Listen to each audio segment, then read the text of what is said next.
안녕하세요, 복숭아 카페 여러분. 자, 오늘은 이제 저번 시간에 이어가지고 그 남경 국민정부 관련된 내용을 이제 해보겠습니다. 자, 먼저 이제 반전 정쟁하고 편견회의 관련된 내용을 이제 좀 볼 텐데요. 자, 여기 이제 북벌을 이제 하는 과정에서 그 당시 그 국민혁명군에 편입된 이 군벌들이 되게 많았잖아요. 그래서 북벌은 이 장개석 군대뿐만 아니라 이렇게 군벌들의 어떤 연합 정권 아래서 형성이 됐거든요.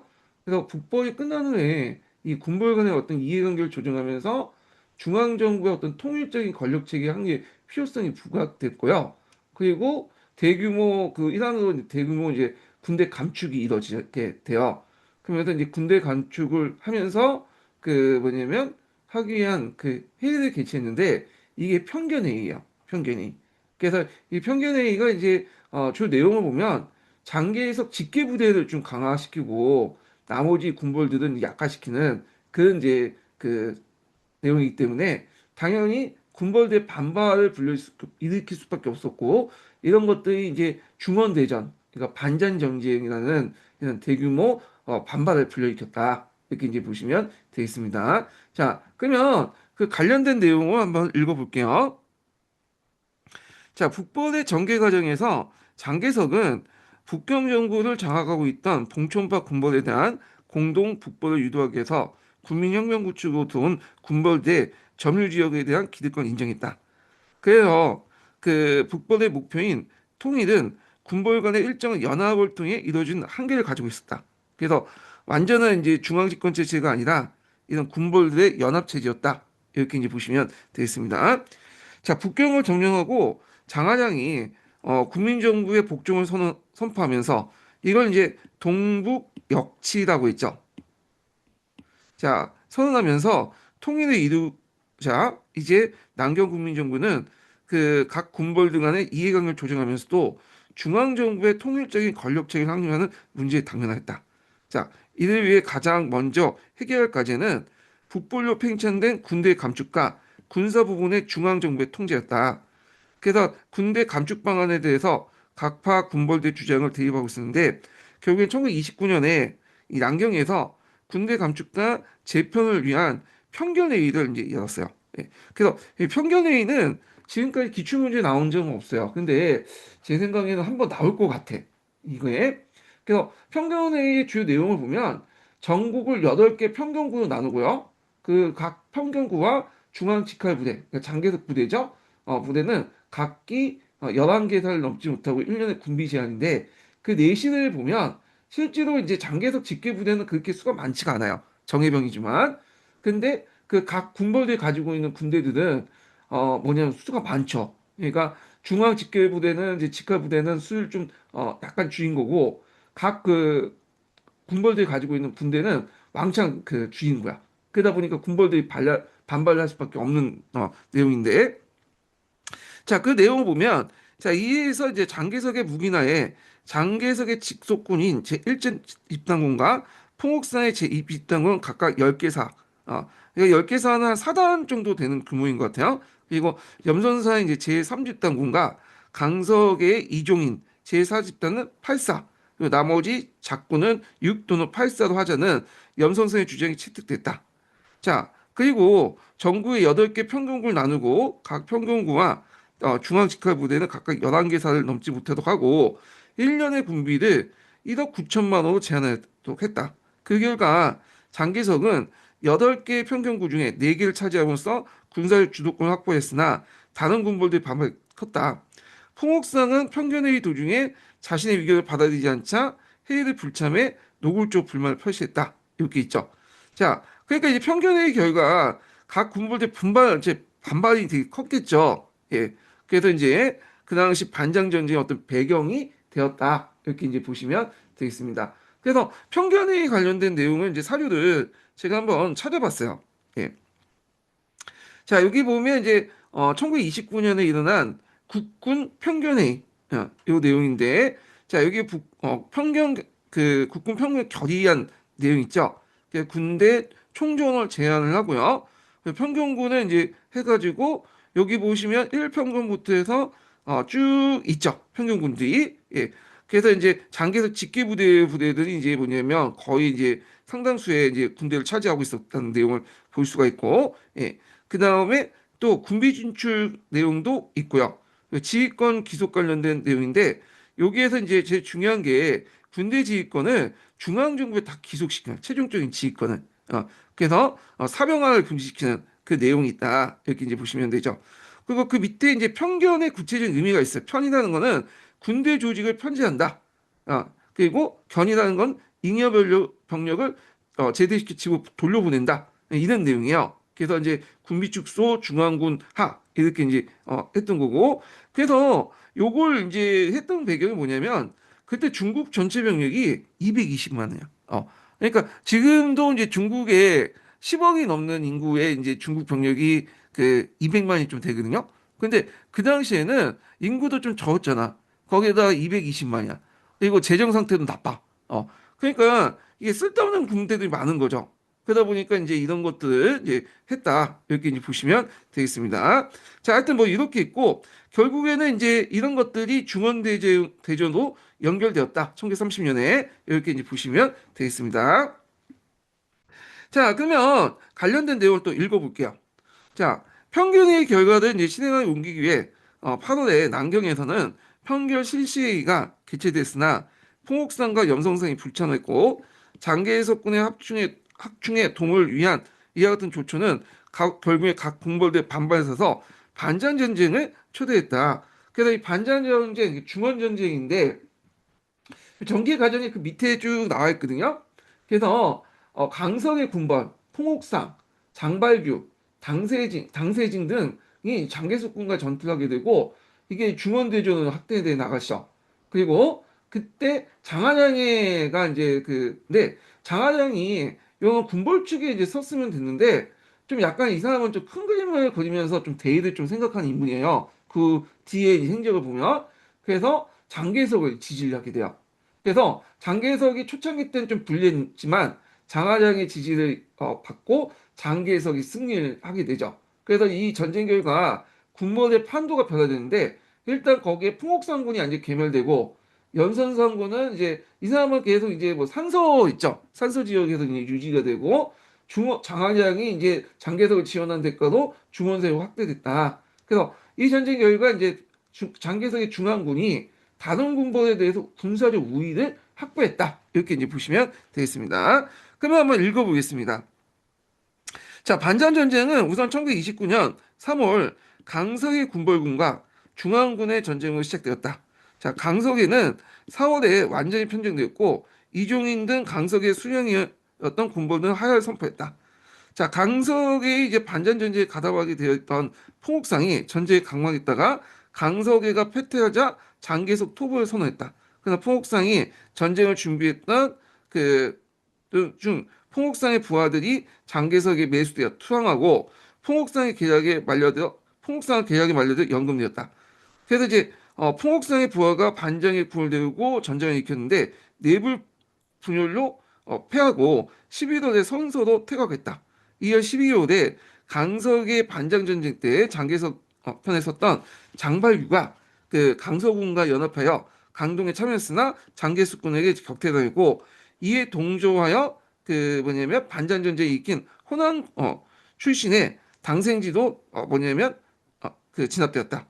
그리고 이제 중원대전이었다 해갖고 이제 쭉 있는데 그러니까 반장전쟁 안에 앞에서 이제 얘기한 중원전쟁이 제일 큰 부분이야. 이게 예. 그래갖고 이제 있는데 자 여기 중원대전 내용이 쭉 있는데 3원에 장개석군 외에 제2, 3, 4 집단군의 주요 지휘관 57명이 장개석 하야를 주장하고 또 아까 물러났던 이제 이 사람들이 또 이게 가담한 거죠. 그리고 염성상, 풍옥상, 이종이 이 독자적 중앙민국 육해공군 총사령부에 진입하면서 장개석에 대한 그 도발을 노골화됐고요. 그리고 이제 5월에는 그 염성상과 풍옥상이 하합해서 전쟁 준비에 착수했고 장개석군도 이에 대비해서 전쟁 준비로 해 5월 중순 총공격을 내었다. 자, 이에서 중원의 대부분 전쟁도 됐고요. 네, 전쟁 초기에는 장개석이 불리했으나 차차 역전되었다. 아까 이제 장하장의 위치가 이제 중요하다고 했죠. 포지션이. 그래서 장한영이 장개석의 승리가 굳어진 시점에서 장개석 옹호를 내걸고 만주에서 들어와서 청진 북평을 점령했다. 이 북평은 이제 지금 북경이에요. 지금은 그 북경이라고 하잖아요. 근데 그 당시에 수도가 남경이었기 때문에 수도 경자 빼고 북평이라고 했어요. 예. 근데 이제 참고로 중원대전 때 그 당시 이제 여러 군벌들이 따로 이제 뭐냐면 국민당 정부에 남경의 국민당 정부에 맞서갖고 자기 나름대로 또 국민당 정부를 만들었어요. 그래서 그 당시 장개석의 이제 불만을 품고 있는 국민당 인사들을 이제 뭐냐면 일부 초빙해갖고 얘들을 중심으로 해서 나름대로 또 국민당 정부를 만들었거든요. 이게 북평 국민당 정부가 요 그리고 거기에서 또 뭐냐면 그 약법 같은 걸 공포해요. 태원 약법 같은 거를. 자, 하여튼 뭐 이렇게 있는데 자, 염성상은 상소 퇴각하고 풍옥산 끝까지 저항했다. 자, 군대가 개멸되자 하야를 선언했고 이후 염성장군은 장안양의 동북군으로 개편되었으나 산선 여전히 자신의 근거를 유지했다. 자, 몇 차례 반장 전쟁 결과 군벌의 판도가 크게 달라져 풍옥산군은 거의 소멸되었고요. 염성장군도 약화되었으며 강석에도 강소 퇴각화 영향력이 있었다. 자, 장안영군이 중원에 이제 세가 확대됐지만 장개석의 중앙군에 대항한 세력은 되지 못했다. 그래서 장개석의 중앙군은 다른 군부에 대해서 군사적 우위를 확보했다. 이렇게 이제 보시면 되겠습니다. 자, 그 다음에 북벌 이후에 그 당시 장개석 남경 국민정부는 뭘 바탕으로 이제 했냐면 훈정 정치를 내걸면서 통치를 했어요. 이 소문의 방략에 보면 훈정시 시어 오원제 설립 관련된 내용 있죠.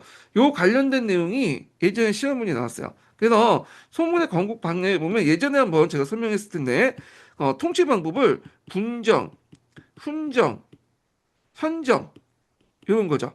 군정 단계는 이 군정부가 이제 통치를 했던 거고 훈정 단계는 이제 국민당이 통치하는 이당 치국 형태죠. 요 당시에는 입법, 사법, 행정 이런 것들 다 당에 기속이 돼 있어. 예.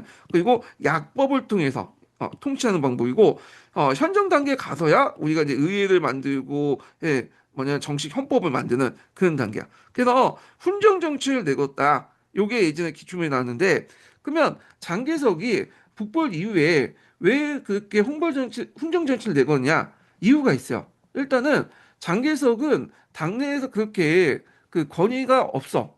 권력은 있어. 군사권을 갖고 있기 때문에. 근데 그 당내에서는 이 당시 이제 원료 그 사람들 있죠. 원료 그 해온 그 국민당원들, 뭐 왕정이라든지 소문의 아들 송가라든지 이런 사람들이 권위를 갖고 있기 때문에 자기가 뭐 독자적인 어떤 주장을 하면 말빨이 안 먹히는 거죠. 그래서 자신의 어떤 이제 이런 부족한 권위는 소문을 이제 끌어들여가지고 얘기를 하는 거죠. 소문의 훈정 정치를 얘기해서 이걸 바탕으로 해서 자기가 이제 독재 정치를 강화시키려고 했다. 이렇게 이제 보시면 되고요.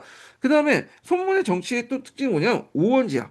그래서 우리가 보통 상권 분리라고 돼 있잖아요. 상권 분리. 근데 중국에서는 이제 국민당 그 오원지 시스템에서는 상권 분리에다가 거기에다 두 개가 더 플러스 시키죠. 예. 그래갖고 그 해서 우리가 는 입법, 사법, 행정, 뭐 그다음 고시, 감찰 이렇게 해갖고 5권을 해. 그래서 서로 이제 상호간의 어떤 견제 시스템을 만들려고 했는데 근데 이제 훈정정치의 오원제 형태는 좀 문제가 있어요. 왜 문제였냐 하면 자 일단은 그 당시에 이제 그 정치 형태가 아까 이당 치국이라고 했죠. 이당 치국이란 뭐냐? 당이 국가를 통치하는 거야. 예. 그래서 예를 들어서 오늘날 국민의 힘이나 그 다음에 뭐 민주당이 나라를 통치하는 거야. 예. 그래서 이 당에서 모든 권력을 갖고 있어. 그래서 예를 들어 갖고 뭐냐면 국민당 전국 대표대회를 열어요. 그리고 전국 대표대회 열고 그 다음에 여기 중앙위원회를 설치하고 그리고 이 중앙위원회는 이제 상무위원회를 설치하고 여기에 이제 최고수장이 장개석이죠. 그리고 여기에서 이제 또 중앙위원회 통제 아래 5개 권한이 나눠지는 거야. 그래갖고 아까쯤에 입법, 사법, 행정, 뭐 5권들이 쭉 있죠. 자, 근데 문제는 이렇게 겉으로는 이렇게 분리되는 것처럼 보이지만 실제로는 국민당 안에서의 이런 분립이에요. 그러다 보니까 최종적인 권한은 누가 다 갖고 있냐면 이 장개석이 갖고 있는 거야. 민주 집중제에 따라서. 그래서 실제 5권으로 나눈다고 해도 상호 견제가 안 되고 장개석이 멋대로 통치를 하게 되는 거죠. 그리고 또 요 그 훈정 정치의 문제점이 뭐냐면 보통 이제 손문의 건국 대강에 보면 이 건국 방향에 보면 훈정 정치 할 때 뭐가 필요? 약법이라는 게 있어야 돼. 약법. 그러니까 헌법은 아닌데 그래도 헌법에 비슷한 이 약법 같은 걸 먼저 이제 가도 형태로 갖춰야 되는데 약법 없이 그냥 통치해 버린 거야. 그러니까 이제 훈정 정치 안에서도 문제가 있는 거죠. 그 개념 안에서. 자, 그러니까 이거에 대해서 이제 호적이 이제 비판을 한 거죠. 법 없이 통치한다. 그리고 이제 앞에서 그 뭐냐면 반장 전쟁, 중원 대전이 일어날 때 부평에 이런 새로운 국민 정부가 만들어졌다고 했잖아요. 그래서 이 부평의 국민 정부는 자신의 정권을 이제 정당성 확보하기 위해서 그 당시 너네들 장개석이 약법이 없지 약법 없이 통치하지 않냐 훈령일치에 우리는 새로운 약법을 만들겠다 해서 그런 약법을 만들어요. 그래서 이게 작업을 받았고 나중에 이제 반장정이 끝난 후에 약법이 없는 상태에도 이제 통치하기 힘드니까 그래서 자신의 정당성을 마련해서 약법을 만들죠. 이건 뒤에 좀 얘기할게요. 그래서 이 훈장 정치하고 이제 이런 관련된 내용이 예전에 기출문제 나왔어요. 예, 호족의 어떤 그 비판과 함께 나왔거든요. 그래서 요 관련된 내용은 여기 우리가 한의중이라든지 신동계 없어요. 심지어는 강자중국사에도 없어. 중화민국사라는 책에 있거든요. 그래서 제가 이제 그걸 찾아가지고 기출문제 분석을 올려놨는데 예전에는 이제 강독하면서 기출문제 분석 그 뭐냐면 내용을 같이 이제 읽어줬는데 너무 시간이 많이 걸리고 중복되더라고요. 그래서 요번에는 이제 그냥 기출문제 분석 내용은 있죠. 그러니까 기출 내용은 그 나중에 기출문제 분석 강의할 때 얘기를 해드리고 여기에서는 그냥 한국사 한의종을 이제 라인에 따라서 쭉 이렇게 설명하고 지나가도록 하겠습니다. 잠깐만 언급만 해드리고요. 자, 그래서 이제 훈정실 씨와 오원재 수립이 그라는 목표를 향해 체제를 정비했다. 그래서 1928년 10월 국민당 중앙집행위원회에서 훈정 강령 6조를 통과시켰으며 이에 따라 6년간 규정된 훈정 기간에 국민당 전국대표대회가 국민대회를 대시하고 그러니까 오늘날 말하면 당 대표회의가 국민대 의회를 대치한다는 거예요. 그래서 이제 우리가 지금 민주당 전국 대표 당 대표가 열리면 거기가 이제 일종의 의회 같은 구실을 하는 거야. 그래서 국민의 주권 행사를 지도하고 대표대회가 폐회 중에 국민당 중앙집행위가 대행한다고 한다. 자, 국민당은 국민을 훈련시키는 의무가 있고 왜냐하면 이제 요거는 뭐하고 또 관련돼 있냐면 성문의 어떤 인식이 또 반영됐고 그 당시 엘리트들의 어떤 전반적인 인식이 반영됐어. 예, 소문은 겉으로는 뭐 민중을 위한 어떤 정치를 하겠다고 생각하지만 실상을 보면 민중을 개돼지 정도로 생각하고 있었어. 중국 민중들은 그 개돼지이기 때문에 아직 이 성숙도가 그 어떤 그 교육 수준이 낮기 때문에 민주주의를 시키면 안 된다. 곧바로. 그래서 얘들을 이제 훈련시키기 위해서 일단 지방자치를 해갖고 거기에서 훈련을 시킨 다음에 어느 정도 민중들이 성숙하고 정치 역량을 가지고 있으면 그 다음에 뭐냐면 현장 정치에 넘어가서 정신 헌법을 만들고 국회를 만들어서 정치를 해야 된다. 이렇게 한 거야. 그러니까 이 훈정은 민중을 계몽시키기 위해서 훈련시키기 위한 어떤 이제 뭐예요?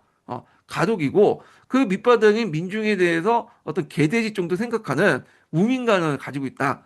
소문이 이렇게 보시면 되겠습니다. 이거에 대해서 호적이 상당히 비판하죠. 예. 이런 것은 잘못된 거다. 아니, 뭐냐, 수영을 할 때, 수영을 말로 가르치는 게 아니라 한번 해보면서 가르치잖아요. 그런 것이, 뭐 말로 가르치고 어떤 해보면서 수영도 못 시키게 하면, 이게 수영을 잘할 수 있냐. 막 이렇게 비판을 하게 돼요. 예. 그래서 이제 이런 손문의 뭐냐면, 이런 민중관, 이런 것도 예전에 한번 시험문에 나왔거든요. 그래서 이제 요거 좀 기억을 해두시고, 자, 하여튼, 이 국민정부는 국민당 중앙정치회의를 감독해서 행정, 입법, 사법, 고시, 감찰 5건이죠. 근데 이제 문제는 이들이 상호 견제한다고 해도 앞에서 말한 것처럼 중앙정치회의에 이제 모두 기속, 그 국민당 밑에 기속돼 있고 국민당을 모두 총괄하는 것은 누구예요? 당수인 장개석이죠. 그러니까 장개석의 직접 통제를 받기 때문에 실제로 상호 간의 견제가 안 되는 거죠. 예.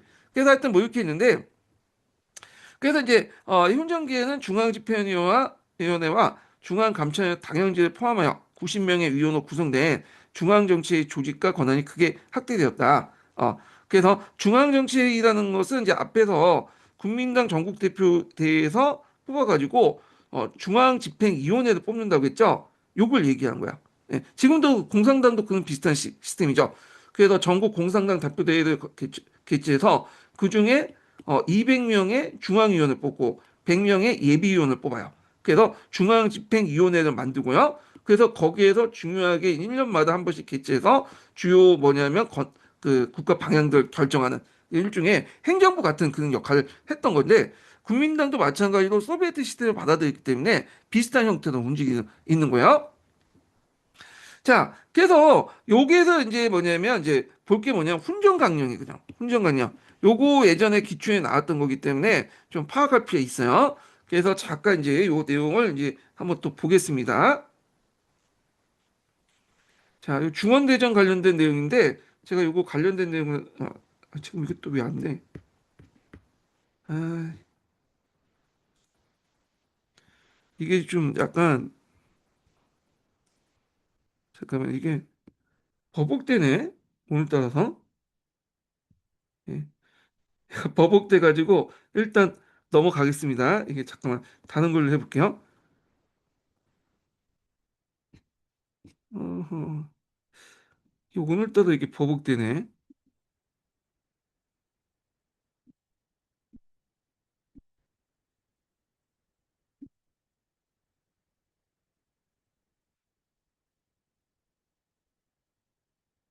예.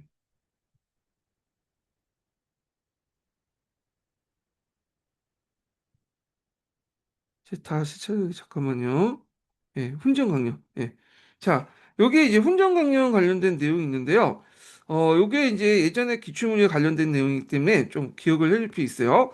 그래서 아까 얘기한 거 바탕으로 이제 보시면 되는데, 자, 1조에 보면 훈정 시기에는 중국 국민당, 건국 국민당이 전국 국민을 지도하여 정권을 행사한다. 이걸 뭐라고 했죠? 이당 치국이라고 했죠. 그러나 2조에 보면 중국 국민당 전국 대표대회가 국민대회를 대행하여 그러니까 일종의 의회 같은 역할을 하는 거예요. 국민의 참정권 행사하고 전국 대표대회 폐회 기간 등 중국 국민당 중앙집행위원회 그걸 이제 이를 대행한다. 그리고 이제 사건 관련된 내용이 있고 그 다음에 오건 관련된 내용이 있죠. 그리고 그 당시 오건은 아까 이제 국민당 중앙정치회의가 맞는데 실질적으로 이제 앞에서 얘기한 것처럼 뭐예요? 그 장개석이 이제 한다고 보시면 돼요. 자, 그래서 중앙집행위원회 얘기를 하고 있지만 중앙집행위를 장악한 건 상무위원회고 상무위원회를 이제 뭐냐면 장악한 건 장개석이에요. 그러니까 장개석의 뜻이 그대로 반영됐다 이렇게 보시면 되겠습니다. 자, 그래서 훈정의 의미와 배경 그리고 이당 치국, 오권 분리와 당의 우위 이런 것들 이제 보시면 되겠습니다. 자, 그래서 요 내용이 있고요. 그 다음에 이제 요걸 바탕으로 해갖고 이제 뭐냐면 또 뭘 만들었냐면 그 뭘 만들었냐면 국민정보조직법을 만들었어요. 예. 그래서 앞에서 이제 훈정 강령은 당과 관련된 내용이고 여기는 정부와 관련된 거예요. 근데 주의할 것은 그 공산당이나 그 당시 국민당은 지금도 그렇죠. 중국 공산당이나 공산당 그렇지만 당 정군이 일치해요. 그래서 당의 지침이 그대로 정부의 조직이 되는 거야.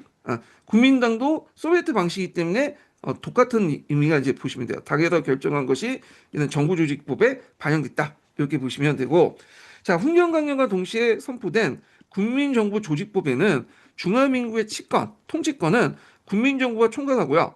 5원으로 나누어 집행한다. 이렇게 돼 있죠. 그래서 국민당에 의한 통치권의 독점 체제는 1929년 3월에 열린 국민당 제3차 전국대표에서 보다 구체화되어 국민당이 중화민국의 모든 통치권을 책임지고 필요할 때는 당이 인민의 집회, 결사, 언론, 출판의 자유권을 법률로 제한할 수 있다고 말했다. 이렇게 이제 보시면 되겠고요. 거기에 이제 내용을 좀 보면 요게 이제 또 밑에 중화민국 국민정부 조직법이 있어요.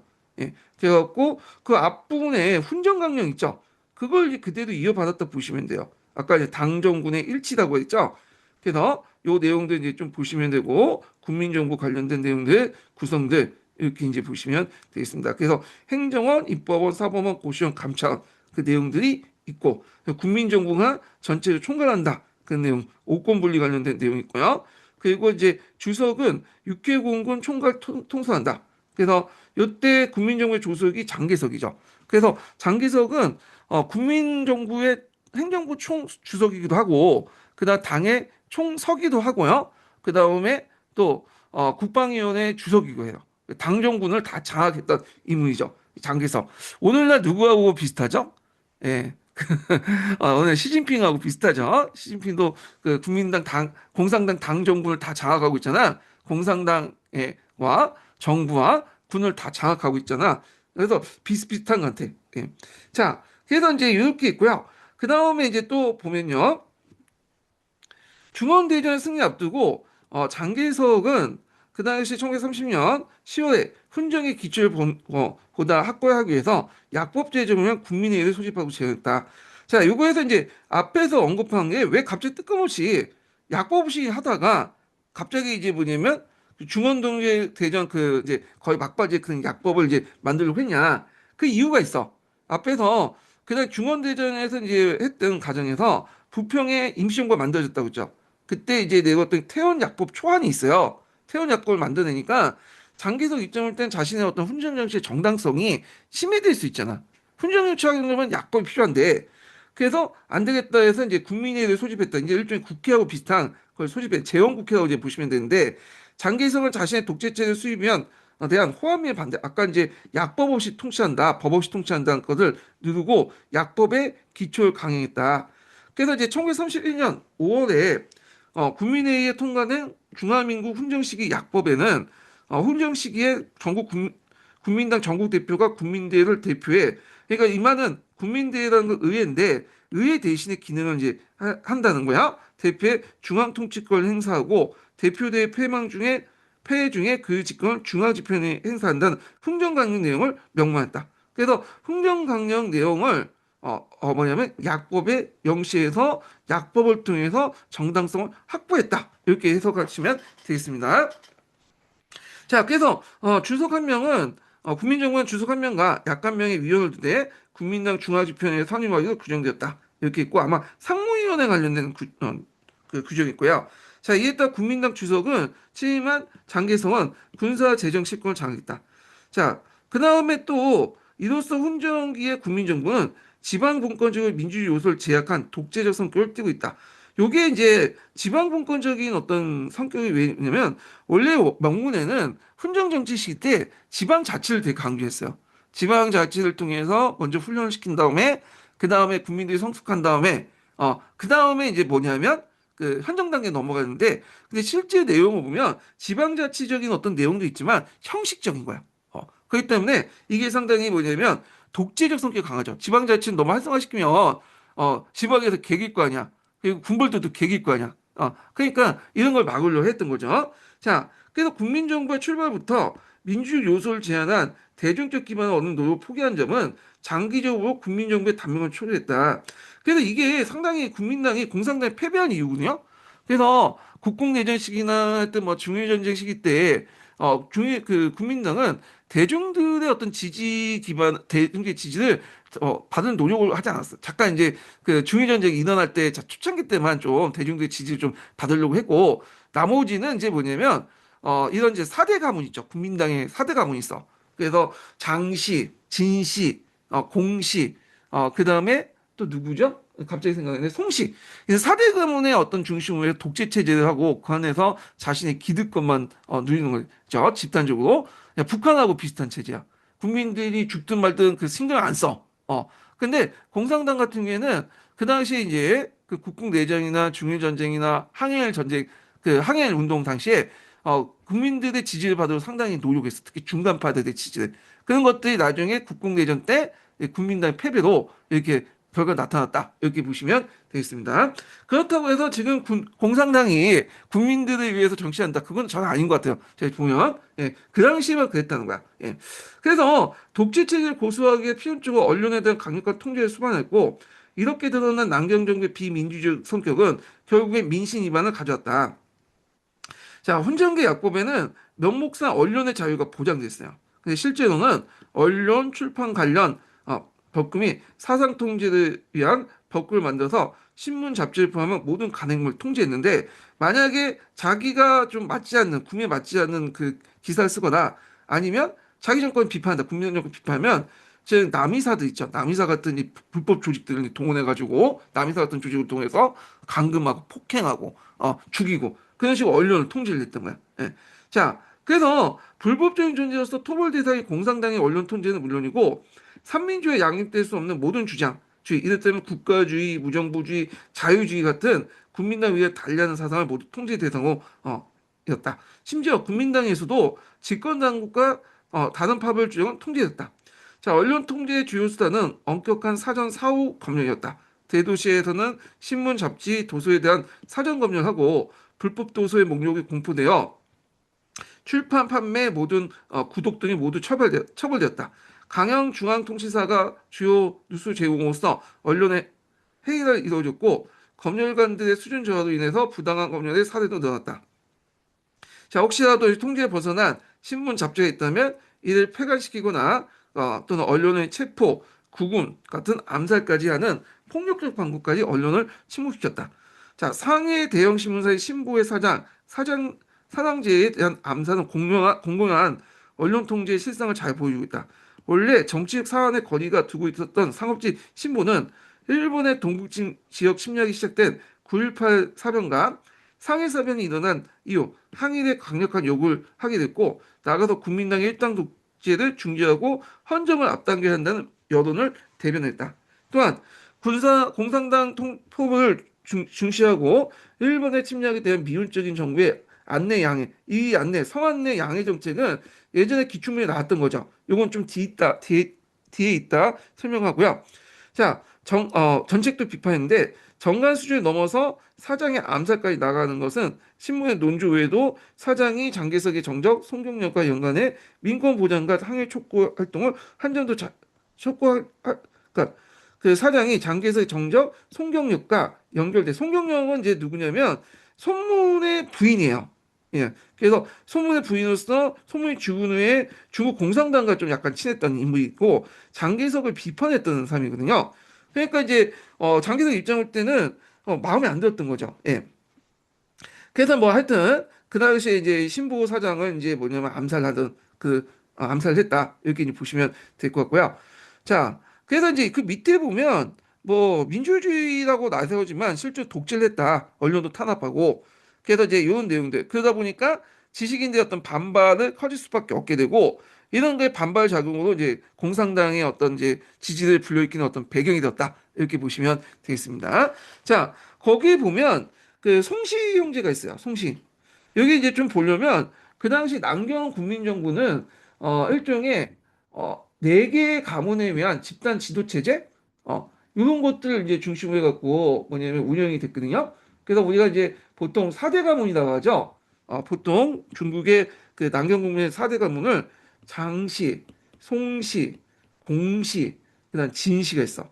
장씨는 이제 장개석 관련된 집안이고 송씨는 장기석하고 오래 친구가 있었어. 이 강동성 지역에 있었던 이제 사업가였던 찰리송이라는 사람이 있었거든요. 찰리송 집안이야. 근데 이 찰리송에는 여기 이제 보시면 알겠지만 세 명의 딸이 있었어요. 송예정이 있었고 첫째 딸이 그 다음에 두 번째가 송미정이 있었고요. 세 번, 막내 딸이 송미정이죠. 그리고 두 번째가 송경련이 있었어. 예. 그래서 송예정은 그 당시 절강자본이었던 공상이와 결혼했어요. 그러다 보니까 공씨 집안이 여기 들어가 있는 거죠. 사대 가문에. 그 다음에 두 번째 딸은 송미정은 장개석하고 결혼했어. 예. 그래서 있고 그 다음에 이제 또 마지막 막내딸이 송미정이에요. 제가 이제 계속 두 번째 딸이었는데 두 번째 딸이었던 이제 송경령은 앞에서 언급했던 손문하고 결혼했죠. 예. 손문은 자기 아버지의 친구죠. 예. 그리고 손문하고 송경의 나이 차이가 20살 넘어요. 그러니까 이제 찰리송이 뭐냐면 송경령이 손문하고 결혼한다니까 반대가 심했다고요. 그래서 집안을 가두고 했는데 송경령이 탈출해갖고 결국 손문하고 결혼했고 그 과정에서 찰리송하고 손문화의 개인적 관계는 이제 아니 끝났다. 그렇게 이제 보시면 될 것 같고요. 그러면 여기에서 진기민이라는 사람이 있는데 진기민은 어떤 사람이냐면 그 당시에 이제 그 암흑계를 진행하는 삼합회라는 조직이 있었어요. 그 삼합회를 총괄하는 사람이 진시야. 예. 그래서 장개석 정권이 뭐냐면 공식적으로 하지 못했던 일들을 뒤에서 처리해주는 그런 사람이었죠. 예. 그래서 이제 이런 4대 가문에 의해서 통치하는 체제였다. 그래서 이걸 바탕으로 해서 이제 정치, 군사, 독점 체제가 구축됐다. 이렇게 보시면 되고요. 여기 보면 찰리송을 그 딸들 세 명의 딸들이 유명하죠. 송예정, 송경영, 송미정 관련된 내용이 있거든요. 그래서 요거 관련된 내용 한번 보겠습니다. 이거 한번 나올 것 같아. 예, 이 사람의 업적 같은 것들, 인물 관련된 내용들이 나올 것 같아서 한번 제가 찾아봤습니다. 자, 여기 이제 넘어가 훈정 시기 때 약법 관련된 내용이 있거든요. 한번 보세요. 이거 좀 얘기하려다가 이제 어, 했는데 앞에 훈정 강령 그 내용이 그대로 반영됐다 보시면 돼요. 약법 안에. 예. 그래서 전문을 좀 보여드리겠습니다. 자, 그 다음에 이제 여기 보면 송경령부터 해가지고 송미정, 그 내용도 있는데, 자, 송경령의 장개석 비판과 결별선언. 그 앞에서 이 송경령 손문의 부인이라고 했죠. 그래서 이제, 나름대로 국민당 안에서 상당히 영향력을 가지고 있었던 인물이었는데, 이거에 대해서 이제 뭐 장개석이, 손문을 내걸고 있지만, 실제로 손문의 어떤 혁명 원칙을, 뭐냐면, 위헌하고 있다. 비판하는 내용이야. 그러면서 이제 이것 때문에 이제 송경영하고 이제 완전히 이제 그 장개석이 갈려졌죠. 예. 그래서 이렇게 그 처형이죠. 이렇게 관계가. 그리고 송경련은 공산당 쪽으로 기울게 돼요. 중국 공산당. 그리고 나중에 국공 내전이 끝나고 나서 송경련은 은 뭐냐면 그 부주석 지위까지 중국 공산당 안에서 이제 그 부주석 지위까지 올라가게 되거든요. 예. 자, 그렇게 이제 있고 자, 그 다음에 송민영은 이제 장기석하고 이제 결혼했잖아요. 그래갖고 한일전 지원을 통해서 미국에서 의회 연설한 내용이 있어요. 송민영은 미국에서 유학 가서 공부했기 때문에 영어를 되게 잘하고요. 나중에 이제 대만이 이제 건너가잖아요. 국민당 국부 천재 이후에서 국부 천대에 의해서 대만을 건너가죠. 장개석 정부가. 그래서 있다가 장개석이 죽은 후에 미국에 있다가 그때 사망했다는데 송민영이 되게 오래 살았어요. 100살 넘게 산 걸로 알고 있거든요. 뭐, 이 송민영, 이렇게 있고. 자, 그래서, 당시에 이제 그 중국에서 어떤 것도 있냐. 그런 이제 자매들 이제 인물평가가 있는데, 일단, 송예조는 돈을 사용, 돈을 사랑했고, 예, 이 사람은 누구예요? 공상이 절강자본으로 교육했죠? 송민영은 권력을 사용했고, 권력은 누구예요? 장개석이죠. 그리고 청인, 송경영은 중국을 사용했다. 손문이라는 이상주의 혁명가를 사용했다는 거야. 자, 이렇게 이제 비유를 했다. 이렇게 이제 보시면 되겠습니다. 그래서 송예정, 송민영, 송경영이라는 그 세 명의 자녀들에 대한 어떤 그 소재로 해서 영화도 만들어지고 작품도 많고 그러거든요. 그래서 요거 이름 정도는 기억을 해두시는 게 좋을 것 같아. 쓰라고 나올 수 있어. 예, 요 내용이 그 유명하니까. 자, 그러면 이제 다시 넘어가서 요 관련돼 이제 뭐냐면 아, 동계에 관련된 내용을 한번 읽어보겠습니다. 예. 자, 이렇게는 잠깐만요. 동계 관련된 내용이 어딨나? 이거 없네. 어, 앞부분에 있었는데 제가 안 했나 봐요. 넘어가고 중국 공산당 할 때 이제 좀 더 얘기할게요. 자, 그 다음에 근대화 시도를 이제 보겠습니다. 보통 이제 예전에 남경 국민정부에 대한 평가가 상당히 안 좋았어. 네, 국민들을 착취하는 정권이고 언론 탄압을 하고 막 그런 거다. 그래서 되게 부정적이고 지주와 매판 자본의 연합 정권이다 하면서 했는데 되게 이제 이런 부정적 시각은 일단 국共내전에 패배를 했잖아. 이 부정부패 때문에 그런 것도 있고 공산당의 시각이 또 많이 반영이 됐죠. 근데 최근에는 대륙학계에서나 이런 데에서도 이제 좀 이제 시간이 많이 지나다 보니까 국민당 정부의 그 어떤 객관적 판단을 좀 하기 시작한 사람들이 많이 등장하게 돼요. 그래서 최근엔 좀 근대적 그 긍정적인 어떤 그 뭐냐면 시각도 많이 부각되거든요. 일단 남경 정부가 내전이나 외침이란 제약적인 어떤 상황에도 불구하고 중국 근대를 추구했다.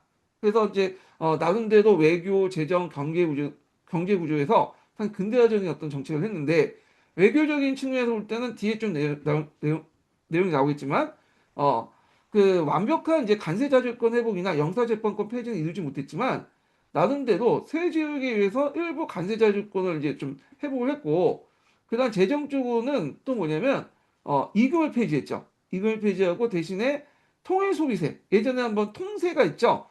통세가 을 실시했고, 그리고 염세를 정리해서 세수를 확보했다. 그래서 이런 것들. 그래서 관세 증가, 그다음에 통일 소비세 신설, 연세 정리, 특히 통일 소비세 신설 관련된 내용이 예전에 13년 기출문제 나왔죠. 그리고 경제 구조를 보면 자본주의 경제 체제 지향했고, 그리고 수입 대체 공업화를 중심으로 해서 수입 대체 사업을 키워서 경공업 중심으로 발전됐다. 그리고 예전에는 이제 화폐가 들쭉날쭉했죠. 각 군벌들이 화폐를 발행했잖아요. 법회를 중심으로 한 통화 정책을 실시했다. 뭐 이런 것도 있고요. 그다음에 농촌 문제를 이제 해결하기 위해서 농촌부흥위원회와 중국경제위원회를 설치해서 지식인들이 추진한 항촌 건설 운동을 지원했다. 그래서 그걸 통해서 항촌 자치라든지 교육복음을 통해서 이제 생활을 개선하려고 했고, 신생아 운동을 이제 전개했다. 물론 이거는 이제 그 정치 의도가 있어요. 공산당을 좀 약간 그 농촌사회에서 학대를 막기 위해서 하기 위한 정치 의도가 있지만, 도덕적 회복과 사회적 악습을 제거해 등 사회 각 분야에 나름대로 노력은 했다. 이런 이제 긍정적 평가가 있습니다. 그래서 요 관련된 내용은 예전에 그 통세 설치 있죠. 신설 관련된 내용들 이런 것들만 좀 나왔어요. 통세 신설하고 관세 자주권 회복 관련된 내용을 객관식 기출문제 한번 나온 적이 있거든요. 예. 그래서 이 부분도 한번 나올 것 같은 느낌이 들어요. 자, 그러면 내용 한번 읽어보겠습니다. 자, 남경 국민정부는 비록 초기에 반장 전쟁을 진압하는 데 성공하긴 했으나 끊임없이 내전으로 국내 건설 사업에 많은 차질을 빚었다.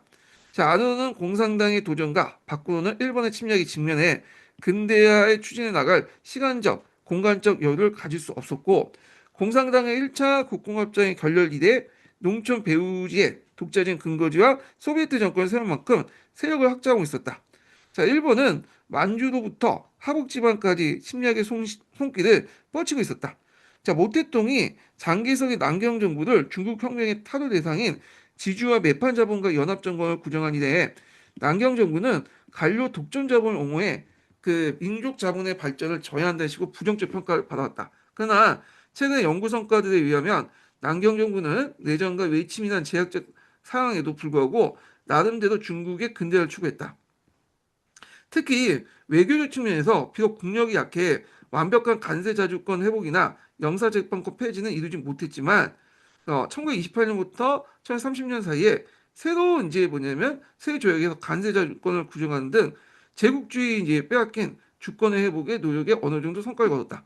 그래서 관세 자주권을 이제 회복하는 과정에서 외국 세력들이 이제 들고 그 뭐냐면 얘기한 게 뭐냐면 이금의 폐지야.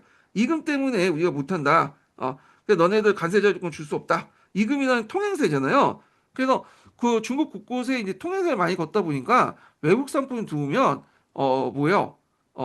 그 물건값이 막 뛰는 거야. 이금 때문에. 그러니까 관세를 거의 이제 0%대나 1% 해야지 이금을 이제 뭐냐면 만회할 수 있는 가격 경쟁력이 생긴다. 그런 논리거든요. 그러니까 너희들에게 관세 설정권을 주면 안 된다. 최대한 저관세 나가야 된다. 그런 논리인데, 자, 그래서 국민정부는 이런 그 뭐냐면 관세 자주권 회복을 위해서 당연히 이금을 폐지하게 되고 통세만 하죠. 통합소비세. 그래서 그냥 한 번만 이제 소비세. 지금도 우리나라 부가가치세 같은 거 있잖아요. 그것만 내면 모두 이제 뭐냐 세금 없이 모든 물건을 유통을 시키는 그런 정책들을 해서 나름대로 완전하진 않지만 관세 자주권을 나름대로 노력을 회복하려고 노력을 했다. 그래서 어느 정도의 성과를 거뒀다. 이렇게 이제 보시면 될 것 같고, 그때 이제 중국을 도와줬던 나라가 있어. 일본이야. 왜 일본이 갑자기 튀어나오냐? 일본도 개항 이후에 이제 관세 자주권을 이제 뭐냐 뺏겼거든요. 그래서 오랜 시간 동안 이제 노력 끝에 결국에는 이제 20년대 30년대 들어서 관세 자주권을 회복을 했는데, 동병상련의 어떤 그 처지에 있었다 보니까 일본이 중국을 지지하는 그런 것들이 있어. 물론 그걸 통해서 이제 자신의 관세 자주권을 이제 되찾는 것을 이제 일종의 뭐냐 정당화시켜주는 그런 역할을 할 수 있겠지만, 하여튼 뭐 그렇게 이제 일본이 적극적으로 지원해줬다, 이렇게 보시면 되겠습니다. 자, 관세 자주권 회복으로 국민정부는 관세를 인상할 수 있었고, 또 국내 산업 보호하는 관세를 마련해 각종 산업 진흥제를 펴서 공업 제품에 아까 통일 소비세 있죠. 통세를 이제 하죠. 이걸 폐지하는 대신에 통세를 설치해서 했고 관세 증거와 통일 소비세 실서 외에도 국민정부는 염세를 정리해서 세금 중에 이제 큰 비중을 차지하는 게 이제 소금에 부과한 그 세금이잖아요. 그래서 이제 정례 세수를 증가시켰고 외채 의존의 재정 자립도가 낮았던 원세기 정부나 군벌 시대에 비해 남경 정부는 민국 시대에 들어서 나름대로 이런 이제 통일 소비세나 염세나 그다음에 관세 수입을 통해서 풍부한 중앙 세수를 확보해서 권력 기반을 확보하는 데 성공했다. 그러니까 내부적으로는 국민당 통치를 안정화시키고 그리고 예전에 이제 각 군벌들이 그 외세와 결탁했던 이유가 뭐예요? 돈이 없기 때문에 돈을. 근데 이제 나름대로 재정적인 어떤 기반이 있다 보니까 나름대로 버틸 수 있고 외세한테 손을 내밀 필요가 없겠죠. 뭐 상대적으로. 예. 그런 것들과 연결시켜서 이제 보시면 되겠습니다. 그래서 요 관련된 내용이 예전에 기출문에 나왔기 때문에 한번 관련된 이제 그 사료도 한번 찾아봤습니다. 자, 여기에서 이제 그 중미 관세 조약 관련된 내용이 있어요. 그래갖고 요게 상당히 의미가 있는 게 1928년에 맺어진 건데 이 중국 국민정부하고 서구 열강 간에 맺은 최초의 평등 조약이에요. 그래서 여기를 통해서 관세권을 이제 회복을 했다. 물론 미국만 한 거지 다른 나라 뭐 영국이나 이런 나라는 이제 인정하지 않았지만 나름대로 이제 미국이 이제 큰 교육 대상국이니까 나름대로 의미가 있다는 거죠. 그래서 그 1조 내용을 보면 그 내용이 있죠. 그래서 완전한 관세자 주권의 원칙. 그러니까 예전처럼 협정 관세가 아니라 중화민국이 나름대로 관세를 이제 자율적으로 정할 수 있는 그런 원칙을 확립했다. 이렇게 이제 보시면 되고요. 자, 그 다음에 이제 여기 밑에 보면 이제 관세 제일권을 회복한 그 국민정부가 그 협정 관세를 폐지하고 곳곳에 자신의 이제 맞게 관세율을 정한 거야. 그래서 이걸 통해 세수입도 확보하고 국내에 이제 뭐냐면 국내의 어떤 산업 기반도 확보하는 그런 거죠. 그래서 이제 이런 내용들 이게 이걸 이제 품목별 형태라고 볼 수가 있어요. 각 품목별로 정해가지고 관세를 매기는 건데 지금 미국이 지금 행하고 있잖아요. 예. 그래서 이제 이런 것도 있고 자 그래서 협정 관세에서 국정 관세 그러니까 자율적인 어떤 관세 자기 뭐 이제 정하는 관세로 바뀌었다는 거. 그래서 이제 이런 내용도 이제 보시면 되겠습니다. 예. 자, 그 다음에 이제 그 일본에 저항해가지고 일본이 1935월까지 서명을 거부하고 저항했다는데 제가 이제 맞기는 좀 그런 건데 저항보다는 일본 협조한 걸로 알고 있어요. 예, 뭐 중요한 건 아닌데 예.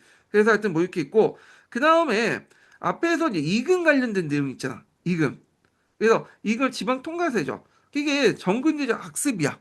앞에서 얘기한 것처럼 태평천국 시대 때 그 태평천국을 진압하는 과정에서 상군이나 해군들이 군작을 마련해서 지방의 이금을 징수하는 권한을 가지고 나서 계속 거기에서 이제 그 가지게 되죠.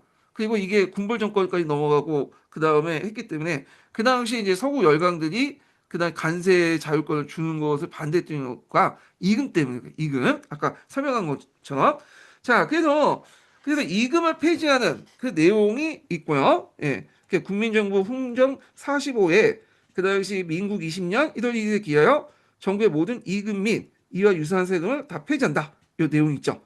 자, 그래서 지방간청이나 군벌도 화물에 이동해서 관문을 설치하거나 세금을 징수 없게 함으로써 했다는 거. 그 다음에 통합소비세 대신에 이제 통합소비세 설치했어.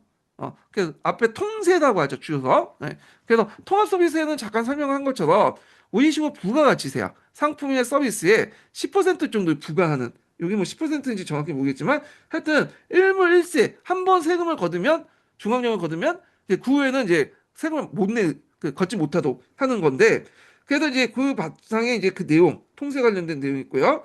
자, 그래서 이금폐단과 통세가 이제 하면서 나름대로 이제 사업 그 재정 기반을 만들었다 이렇게 보시면 되겠습니다. 자, 그 다음에 이제 이렇게 있고 뒤에 넘어가서 다시 한번 또 볼게요. 자, 경제적인 측면을 볼 때 정부가 자본주의적 지향을 가지고 있었고 자본 가계층, 이게 지지, 그러니까 자본 가계층이라면 이게 정확하게 있는데 절강 자본 정도, 이렇게 이제 보면 공시가본이 대표적인 집안이죠.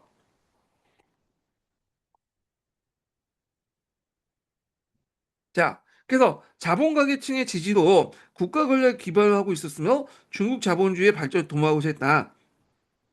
그 1차 대전기에 이제 민족 산업의 한국에 이어 국산품의 수입품을 대체하는 중심의 수입 대체 공업화가 건공업 중심으로 이제 진전되었고요. 자, 이러한 공업화는 경제법의 정비, 수입 관세 인상을 비롯해서 국내 산업 보호 정책, 통화 정책, 특히 이제 중앙 정부에서 어떤 이제 일괄적인 법회를 발행하죠. 예전에는 이제 뭐 각각의 지방 정부나 군법에서 여러 가지 이제 뭐냐 화폐를 발행하다 보니까 막 찍어내다 보니까 하이퍼 인플레이션이 일어나고 그랬거든요. 그래서 법회 중심의 어떤 통화 정책 그리고 각종 산업 정책을 뒷받침하는 것이 가능했다 이렇게 있고요. 자, 그 밑에 이제 국민정부의 통화 정책 관련된 내용이 있어요. 그래서 국민정부의 통화 정책은 산업 발전에 크게 도움이 되었다. 종래에는 각종 은하를 기반으로 해서 동전, 지폐 등의 멋대로 이제 뭐냐면 유통시켰는데 특히 군벌들이 자기의 이해관계에 따라 막 찍어내고 그랬다 보니까 이게 상당히 이제 화폐의 신뢰도가 떨어지잖아요.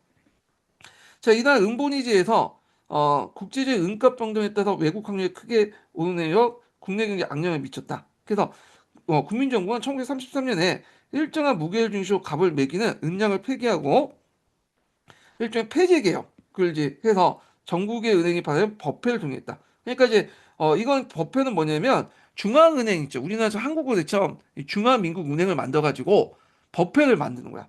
예. 그래갖고 그 당시 이제 이 전국의 은행들이 법회를 매임에 따라서 외국 환율도 안정시켰다. 예. 은하의 이제 높은 환율과 음화 유출에 대한 금융난은 이제 뭐냐면 공황이 시달렸던 중국 경제는 폐쇄 개혁을 통해서 급속히 개혁을 이제 경기를 회복하게 되었다. 자, 물론 이 시기 때 경제 발전이 항상 수탄한 것만은 아니었다. 세계 그 공황과 일본의 만주 정령의 영향, 또 잦은 내전과 자연재해로 인해서 1930년대 초 공장 수혜와 자본력의 감소를 보이기도 했다. 그러나 전체적으로 볼 때는 민국 시대에는 이전 정권에 비교할 때 국민정부의 경제 발전이란 측면에서 일정한 성과를 보였다. 그래서 그래프상 뭐 이렇게 붙임은 있을 수 있어요.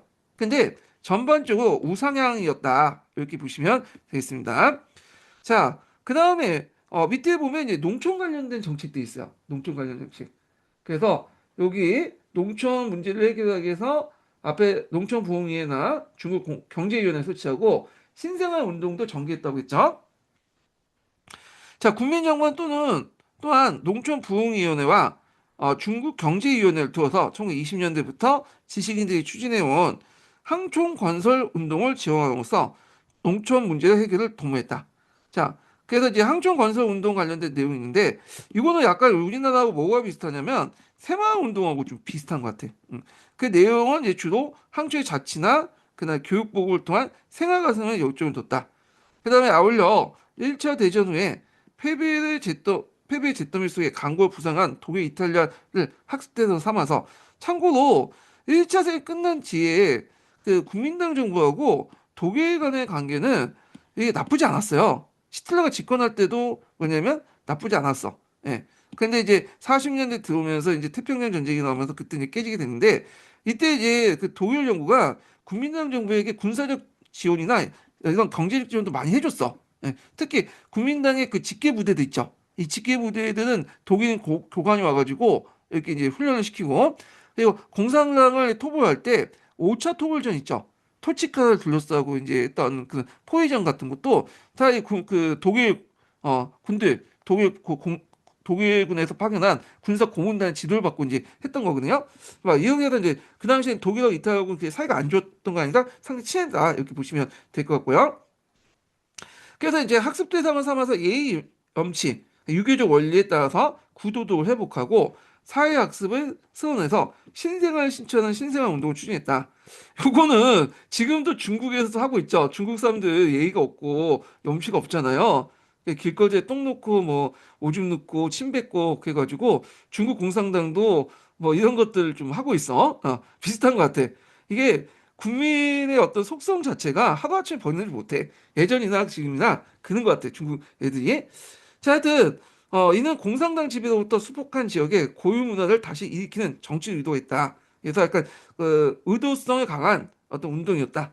자, 하지만 대체 국민정부의 항촌 건설 운동이나 신생활 운동은 농촌의 토지 소유 불균등이라는 근본적인 문제 해결에 미치지 못했다는 평가도 받고 있다. 예.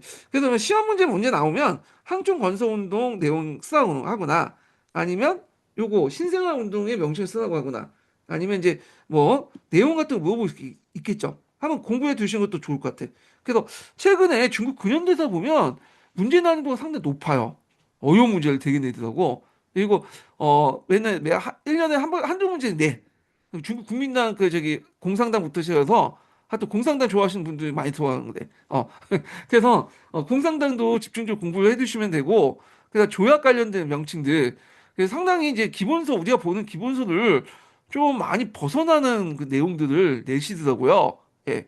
그래서 저도 이제 있는데 그래서 기출문제 분석할 때도 관련된 요 자료 외에도 제 기본서 외에도 여러 자료를 끌고 와가지고 이제 분석을 하고 적어놓거든요. 그래서 그 이것만 보면 안 돼요. 이것만 보면 안 되고 여기에다가 이제 뭐냐면 그 제가 기출문제 분석한 내용도 있죠. 이런 것도 좀 같이 보셔야 돼. 그래서 기출문제 분석한 내용들은 제가 기출 분석할 때 해드리겠습니다. 이게 내용이 겹치면 진도 빼기가 좀 힘들어서 일단 여기까지만 하고 끝낼게요. 자, 그러면 요 관련된 내용들을 한번 좀 찾아봤어요. 예. 그래서 여기 보면 일단 첫 번째 이제 사료 관련된 내용들 안양초의 정형시형 구국 질차 그래갖고 이제 중국의 농촌 면제 네 가지 병 이렇게 이제 내용 있고 이거 한번 읽어보세요. 그냥 이런 게 있고 그 다음에 양수명의 항촌 건설 이론 요 관련된 내용인데 요거 그래서 항촌 건설 운동과 관련된 내용들 있고 예 그런 것도 있고요. 자, 그래서 이제 이렇게 한번 봤고요. 자, 그 다음에 넘어가서 자, 중국 공산당의 이제 역사를 좀 보겠습니다. 예. 자, 중국 공산당, 요즘에 시험 문제 많이 나오죠? 중국 공산당을 좋아하시는 분, 중국 공산당은 이제 찬양한다고 좋아하는 게 아니라 그 부분에 대해 관심 있는 분들이 시험 문제 많이 나오기 때문에 특히 중국 현대사 부분이 이제 나오는데 하여튼 현대사 하려면 그 전부터 공산당의 발전 과정을 좀 이해할 필요가 있어요. 그래서 요거는 좀 전반적으로 이제 뭐냐면 정리를 좀 하고 나서 좀 하겠습니다. 예.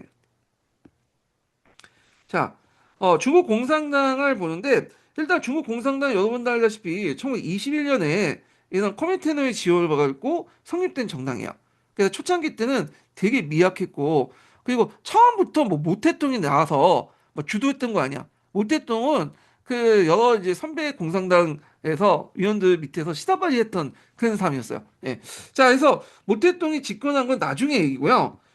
실제로 이제 초창기 때는 이제 세 번에 거쳐서 지도부가 이제 크게 바뀌는데 첫 번째가 이제 국주백이라는 사람이야.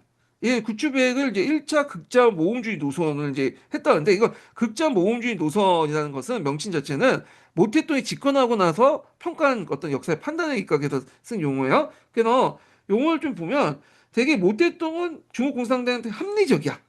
물론 이제 그 뒤에 문화대혁명이나 대학제 운동 같은 거는 막 비판을 받지만 그 전까지는 모태동의 전략 전술의 어떤 그 가르침은 절대적이죠. 그렇기 때문에 모태동은 상당히 합리적이고 이런 사람인데 이 모태동에 반발하는 당내의 종파주의자도 있어. 중국 공산당에 보면 그래서 이걸 이제 어떻게 나누냐 좌파와 우파로 나눠. 그러니까 모태동 주장보다 좀 온건한 주장들은 우파가 되는 거야.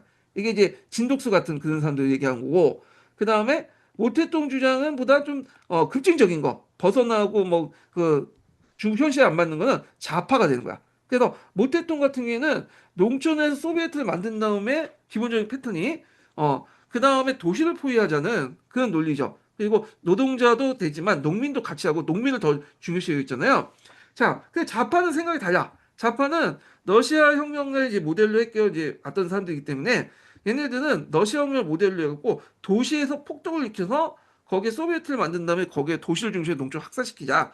그리고 농촌의 농민보다는 노동자를 더 중요시 여긴 사람들이야. 그래서 이런 걸 좌파라고 해. 그래서 이걸 극자 모험주의 노선이라고 하는데 보통 중국에서는 이 극자 모험주의 노선을 지칭하는 사람이 세 명 있어요.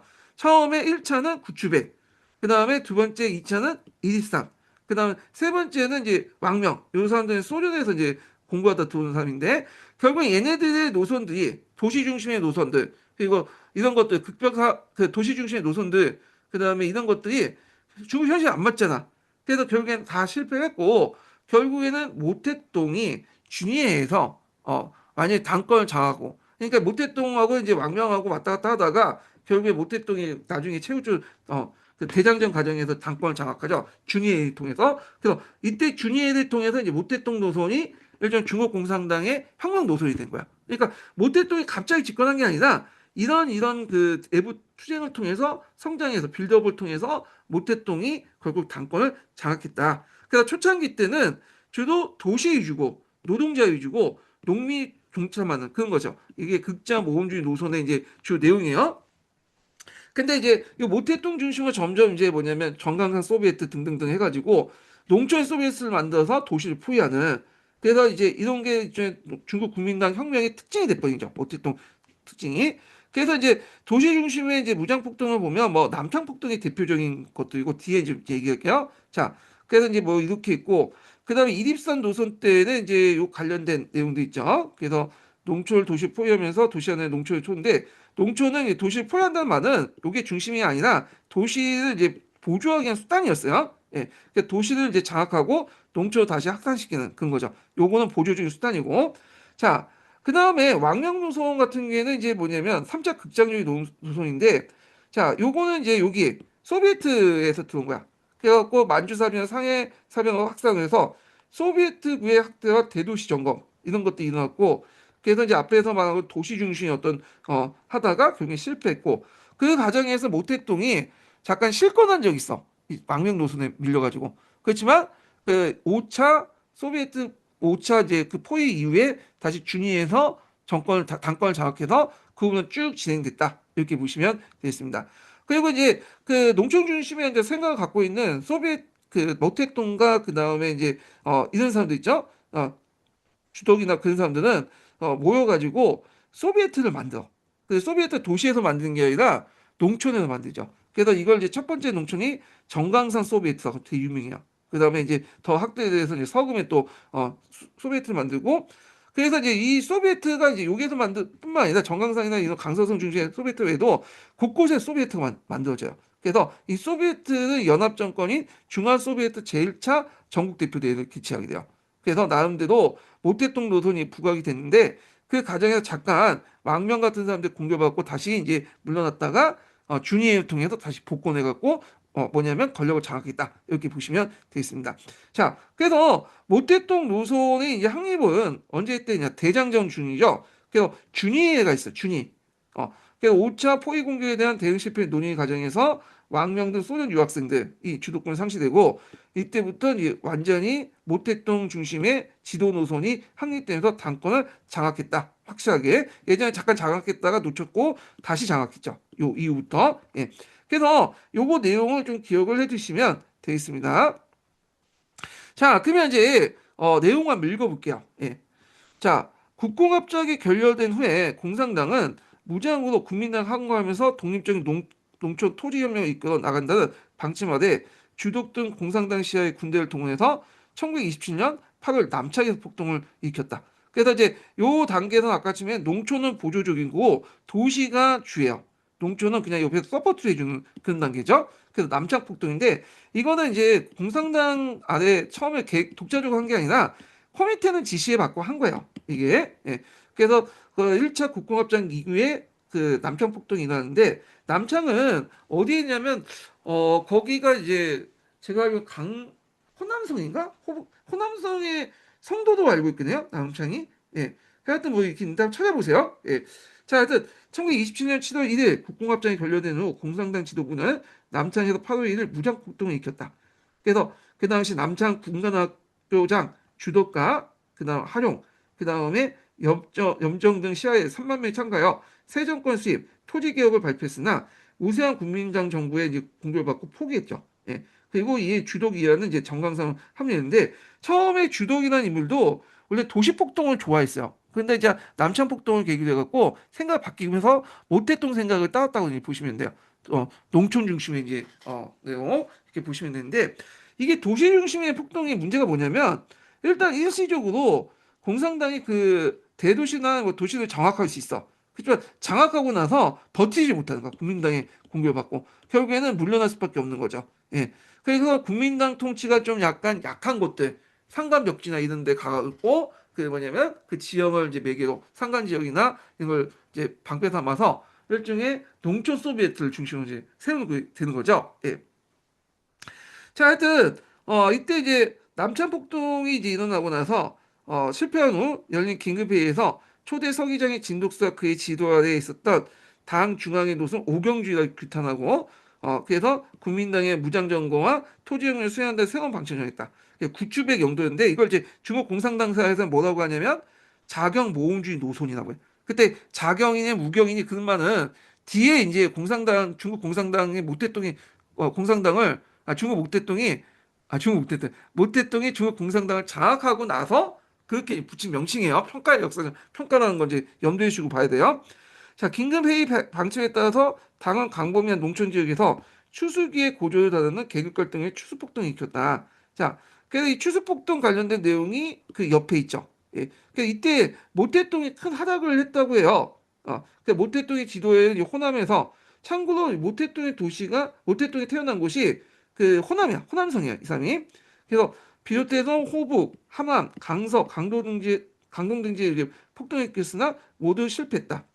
다만 강동 일부에서 잠시 소비에트를 세우고 토지혁명이 일어났으나 그 역시 국민정부의 공격을 진압당했다. 이렇게 보시면 되고요. 1927년 12월 강주에서 실패에 돌아간 도시폭동을 마지막으로 도시와 농촌에서 폭동이 끝이 나고 살아남은 공산당원도 농촌 지역에 들어가 근거를 확보하고자 했다. 이렇게 보시면 되겠습니다. 근데 여기에서 좀 주의할 게 뭐냐면 도시는 대도시 얘기하고 농촌이라고 해도 요 농촌 추수폭동이나 일어난 곳은 일종의 국민당 정부가 장악한 농촌들임이에요. 근데 뒤에 이제 소비에트 근거지든 국민당 정부가 장악하지 않은 산간 벽지들, 소수민족들이 사는 곳, 그런 곳들이야 대부분. 그래서 이제 여기에서 농촌하고 좀 의미가 다르다는 걸 좀 기억을 해두시면 되고 여기까지는 아직 도시가 중심이고 농촌을 이렇게 보조적으로 했던 거고 이때 이제 추수폭동이 일어났다. 추수폭동의 한학상은 이제 모태동, 중국 공산당에서는 이 추수폭동을 되게 강조하고 있거든요. 그래서 잠깐 이제 여기 보면 자, 요 관련된 내용 한번 보겠습니다. 자, 여기 보면 추수폭동 관련된 내용 있죠. 이게 여기 이것도 보겠네. 예. 여기 이제 남창폭동 관련된 내용이에요. 예. 그래서 한번 좀 읽어보시고 북벌만 나와 있네. 찾아들었더니 그래서 남창 봉기 때 공산당 즉시 공산당 깃발을 들지 않고 국민의 좌파의 명예를 빌려 봉기했다. 뭐그 내용이 있는데 한번 읽어보시면 되겠습니다. 자, 그 다음에 이제 여기 보면 추수폭동 관련된 내용이죠. 모태똥이 이제 큰 하락을 했고 호남성을 주도한 이제 추수폭동 내용이에요. 자, 여기 이제 모태똥의 친필 시가 있어요. 이 모태똥이 시와 문학을 되게 좋아했다고 그래요. 예.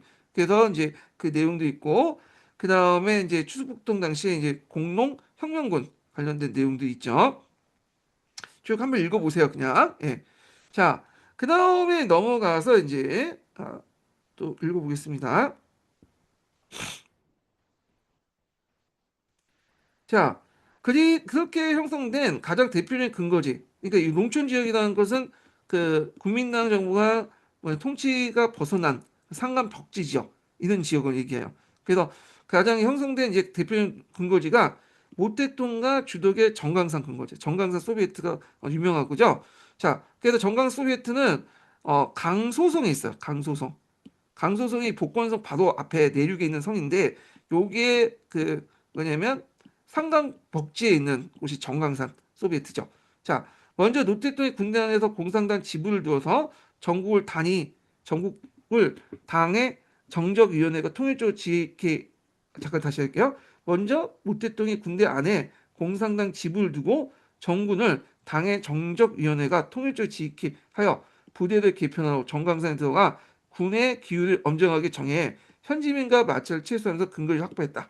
이게 이 말은 뭐냐면 그 당시 당군이 있는데 군대가 이제 뭐냐 공산당에 직속하게 있지만 이 군을 확실히 장악하기 위해서는 군대 지휘관 외에도 정치위원을 파견해요. 그래서 항상 그 관리 감독 감시하고 당의 명령을 직접적으로 이제 통제하는 명령대에서 통제하는 그래서 군 지휘관을 정치위원회가 와가지고 당의 정치위원회가 통제하는 그런 시스템을 마련했다. 자, 이거는 모태똥이 처음 창안한 건 아니고 이미 소련군 때부터 있었어요. 소비에트 그 군이 만들 때부터. 그리고 이제 이게 중국이나 그 다음에 북한인데 지금도 마찬가지죠. 중국이나 북한은 당, 군의 또 군사 지휘자 밑에 또 뭐가 있냐면 정치위원이 있어요. 그래서 항상 그 군사위원회 그 군대 사령관을 관리 감독을 해. 쿠데타 안 일으키는지, 그 당의 지시를 제대로 따르고 있는지, 이렇게 이제 하는 그 위원이 있어요. 정치위원이. 자, 그래서 계속 읽어보겠습니다. 자, 이어 남창풍동에서 패한 주독의 부대가 합류했다. 자, 모택동의 주독은 코미테의 지시에 따라 자신의 부대를 홍군 제4군으로 명령하였다. 정관상 근거지는 국민정부의 공격을 이겨내고 더욱 확고하게 토지혁명을 실시했다. 자, 이쯤에서 국민정부 추격을 받아 위기에 처한 공산당은 1928년 모스크바 제6차 전체대회를 열었다. 여기에서 이 구추백 노선 자경 그 맹동주의라고 비판을 받고 이때 이제 노동자 출신의 항출발이 정치 주석이 되고 그렇지만 실제 이림산이 이제 주도해서 했는데 이림산이 이제 뭐냐면 제2차 자경 모험주의 노선 공산당에서 이제 그렇게 이제 평가를 하고 있죠. 이림산 노선을. 자, 여기 하기 전에 첫 번째 인증번호를 알려드리겠습니다. 첫 번째 인증번호는 61번입니다. 예, 61번이에요. 자, 이집사는 1930년대 들어 공황의 여파와 반잔전쟁의 혁명적 전세를 조성했다고 보고 농촌으로 도시를 포위하며 도시 안에서 농촌의 총파업을 편승해 도시를 점거하기 위한 무장투쟁을 했다. 여기에 주의할 것은 농촌의 도시를 포위한다는 것은 우리가 생각하는 모택동 노선은 아니에요. 요거는 도시를 봉기시키기 위해서 농촌 일종의 마중물로 이용한 거야. 근데 모택동 노선은 농촌에서 장기적으로 소비에트를 만서 장기적 힘을 키운 다음에 그리고 나서 대도시를 포위해서 하자는 거야. 요거는 그냥 농촌을 단기적으로 이용하는 거야. 그냥 단기적으로 폭동해서 도시 안에 폭동을 유발시키기 위한 어떤 마중물 같은 역할? 이렇게 이제 이식을 하셔야 돼요. 자, 그래서 결과적으로 도시 중심이에요. 도시 중심. 예. 도시 안에서 노동자의 총파업을 편승해 도시를 점거하기 위한 무장투쟁을 지시했다. 그러나 잠시 장사를 점령했다가 퇴각한 외에는 각 도시에서 총파업과 무장폭동의 큰 손실을 남긴 채 실패를 도와갔다. 아, 맞아. 장사가 이 호남성의 수도다. 호남성의 성도고 앞에 남창이 강소성의 성도일까요? 예, 제가 착각했어, 아침에. 예. 자, 공산당은 해외에 들어서 이립산의 노선을 차고 비판하고 홍군의 도시 공격을 중지하겠다. 자, 이후 당은 왕명 같은 28명의 볼세비키를 부르는 젊은 유학생 지도에 들어갔다. 왕명 노선이라고 이제 하죠. 그래서 이제 왕명하고 모택동의 이제 어떤 권력 다툼이 일어나. 그래서 지네끼리 치고받고 하면서 권력을 주거니 받거니 이제 했던 건데, 자, 한편 그동안 근거지에 꾸준히 늘어나면서 중앙혁명 근거지 표에서 각자 소비에트 지역이 늘어났다. 그래서 이제 중앙혁명 근거지를 비롯해 각자 소비에트 지역이 있는데 이 소비에트를 하나하나 이제 묶어 이제 중앙 통치 체제가 필요하죠. 그래서 1930년 공산당은 13개의 성을 거쳐서 15개에 달하는 근거지를 확보했고 이에 이제 이들의 소비에트 대표들은 1932년 11월에 중화 소비에트 제1차 전국 대표대 여기에서 주의할 거는 중화 소비에트하고 공산당의 관계야. 공산당은 중화 소비에트 지도하고 운영하고 있지만 별도의 조직이야. 별도의. 그러다 보니까 제1차 대표대회는 중국 공산당 대표대가 아니에요. 이거는 중화 소비에트 연합의 이제 대표들이 모여갖고 하는 거야. 이거는 공산당 대표대하고 이제 다르다. 공산당이 지도하에 중화 소비에트가 만들어지긴 했지만 중화 소비에트는 공산당 안에 여러 그 소비에트 조직이죠. 그러다 보니까 이들끼리 또 따로 소비에트 중화 소비에트 제1차 전국 대표인 거야. 일종의 행정부 역할을 했던 국가 대표회의를 뽑는다. 이렇게 보시면 되겠습니다. 중화 소비에트 국가의 회의자 그 대표 회원을 뽑는다. 이렇게 보시면 되고, 자, 여기에서 이제 헌법 대강, 노동법, 토지법 같은 그 중요한 거래안을 이제 통과시켰고, 그리고 강서동 서금이 있어요. 누이진이라고 하죠. 누이진. 그래서 여기 정강산 밑에 누이진이 있는데 여기에도 소비에트가 있어요. 그래서 강서성 서금을 수도로 하는 임시중앙정부를 설립을 선포했다. 모택동이 중앙집행위원회 주석으로 주떡은 혁명위원 군원의 주석. 자, 여기에 중앙집행위원회 주석과 혁명위원회 주석은 당 주석을 얘기하는 건 아닙니다. 별도의 그 밑에 중화소비에트 안에서 얘기하는 거야. 그래서 자, 그래서 정치 군사력 측면에서 모주 체제가 성립됐다. 소비에트 안에서 소비에트 당 그 권력을 장악했다. 당권을 얘기하는 거 아니에요? 자, 이제 중국 안에서는 남경 국민정부를 부정한 또 하나의 정부가 수립되었다. 당연히 국민정부는 공산당의 토벌 작전은 더욱 강화됐고, 그래서 이제 총 몇 차례에 거쳐서 이제 토벌을 했냐면 5차에 거쳐서 그러니까 누이진 소비에트 거기에다가 6차 소비에트 그 포위군국 이거는 나중에 이제 서한에 들어와서 대장전 이후에 이제 했던 거고요. 자, 그래서 이제 이 내용들 파악을 해두시면 되겠습니다. 자, 여기에서 이제 볼 게 요 앞에서 소비에트 관련된 내용이죠. 그래서 전국 소비에트 대회 관련된 내용을 사전을 한번 찾아봤습니다. 예. 자, 여기 보면 1931년 12월 7월 강서성 서금 루이지에서 수입된 중화 소비에트 공화국, 그러니까 여러 소비에트 하나 묶어서 만든 공화국을 얘기해요. 그래서 중화 소비에트 공화국 헌법 대강, 그러니까 정식 헌법은 아닌데 약식으로 만든 게 헌법 대강이라고 보시면 대강자가 붙으면 그냥 약식, 그 예비 헌법 이런 의미로 보시면 돼요. 그래서 그 밑에 헌법 대강의 주요 정문이 있죠. 그래서 중화 소비에트 기본 임무가 나와 있고 그리고 그 2조 내용에 보면 뭐 그런 이제 구성 관련된 내용이 있고 그 다음에 중화 소비에트는 또 여성 해방을 또 강조하는 그 부분이 있고요. 자, 그 다음에 뭐 신앙의 자유를 이제 보장한다.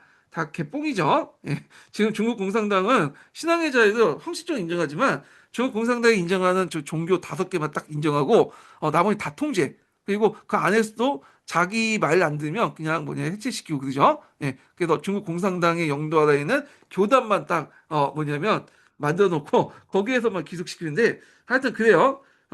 그래서 중국 그 공산당이 하는 얘기는 뭐냐면 믿지 않는 게 좋아. 말만 좋게 얘기하지 행동 안 해. 얘들은. 자, 그다음에 그 중화 소비에트 토지법 관련된 내용 있죠.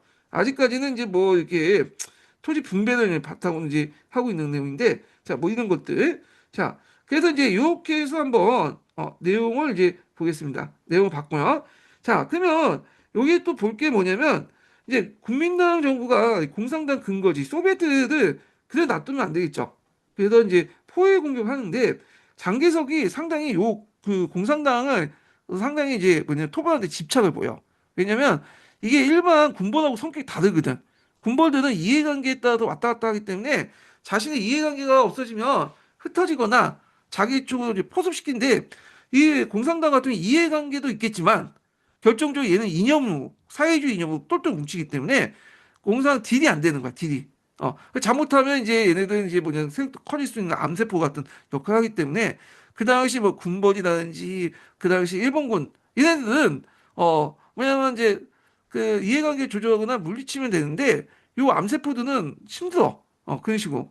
그 군사적 힘을 통해서 물리치는 그러니까 이해관계토나 그 군벌들이나 일본 같은 경우에는 이네들은 이제 뭐냐면 뭐 이해관계 조절한다든지 뭐 그 등등 해갖고 딜해 갖고 물리칠 수 있지만 이 공산당 그게 안 돼. 괜히 놔두면 암세포는 착 퍼져요. 그러다 보니까 선안내 후양의 정책을 내세우죠. 먼저 공산당 같은 이 암세포들을 그냥 쳐내고 그 다음에 이제 뭐 피부병 같은 이런 이제 군벌들이나 일본 세력을 물리치자. 그 논리에 따라서 아주 이제 뭐냐면 집착을 하듯이 막 여러 번의 포위 공격을 하게 됐다. 이렇게 보시면 될 텐데요. 자, 그러면 이제 포위 공격과 관련된 내용들을 이제 보기 전에 잠깐 그 관련된 내용을 한번 정리를 좀 해보고 또 넘어가겠습니다. 요거는 좀 쉬었다가 진행할게요. 예.